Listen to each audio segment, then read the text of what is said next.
Agar sang kiai menunda amal kebaikan karena menantikan kesempatan yang lebih baik adalah tanda kebodohan seseorang. Sebab tarikan atau ilham yang masuk ke hati itu tidak selamanya kekal. Orang yang mabuk dibuai oleh ombak kelalaian tidak dapat melihat bahwa pada setiap detik pintu rahmat Allah SWT selalu terbuka dan Allah SWT sentiasa berhadap kepada hamba-hambanya. Setiap saat adalah kesempatan dan tidak ada kesempatan yang lebih baik daripada kesempatan yang 346 memperlihatkan dirinya kepada kita. Kesempatan yang paling baik ialah kesempatan yang kita sedang berada di dalamnya. Kelalaian adalah buah kepada panjang angan-angan. Panjang angan-angan datangnya dari pokok kurang ingatan kepada mati.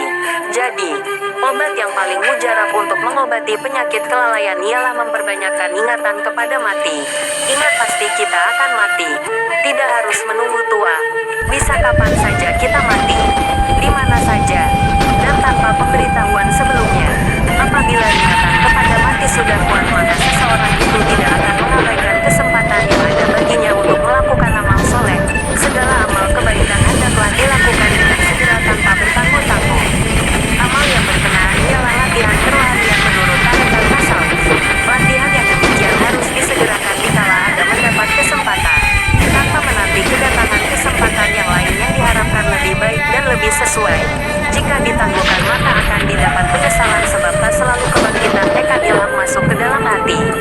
Ketika menjalani latihan kerohanian secara tarekat tasawuf, kehidupan hanya dipenuhi dengan amal ibadat seperti sembahyang, puasa, berzikir dan lain-lain. Semua amalan tersebut dilakukan bukan bertujuan untuk mengejar surga tetapi semata-mata untuk mendapatkan keriduan Allah SWT dan mendekatkan diri kepadanya.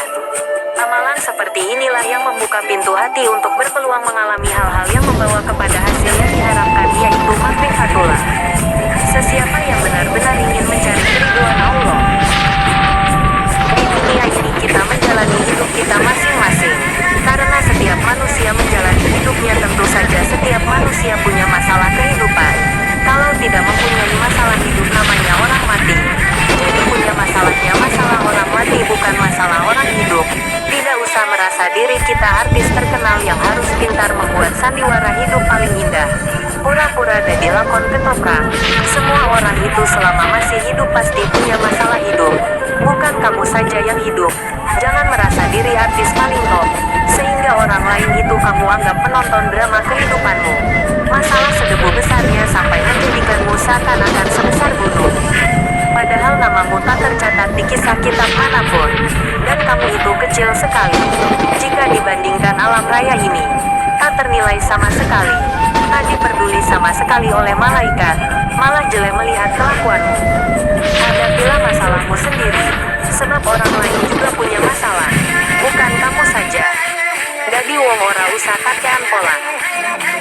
Jika engkau berteman dengan para pecinta dunia, mereka akan menyeretmu untuk mencintai dunia. Jika engkau berteman dengan para pecinta akhirat, maka mereka akan membawamu untuk mencintai Allah. Swete, Rasulullah SAW bersabda, seseorang akan dikumpulkan sesuai dengan agama temannya. Oleh karena itu, setiap orang dari kalian hendaknya memperhatikan siapa yang ia jadikan sebagai teman. Hadis riwayat Tirmidzi, Abu Daud dan Ahmad. Maka ketika akan berteman, pilihlah orang yang dapat menunjukkan kepadamu jalan menuju keridaan Allah SWT. Ketahuilah, sesungguhnya kamu memiliki 3 teman.